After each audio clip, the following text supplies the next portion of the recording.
Sino po naniniwala isang araw, alaala na lang ang payo ng mga magulang mo sa'yo? At sino po naniniwala, isang araw, yung nanay na kasama mo ngayon, maaaring katabi mo ngayon, yung tatay na kasama mo ngayon, isang araw, aalalahanin mo na lang din.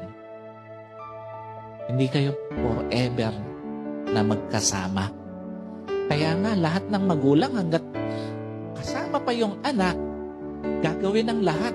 Ipapayo lahat ng mabuti, paaalalahanan ng anak kasi alam niya, isang araw, iiwan niya yung kanyang mga anak. Isang araw, hindi lang payo ng mga magulang mo ang magiging alaala. Kahit magulang mo isang araw, magiging alaala na lang sa buhay mo.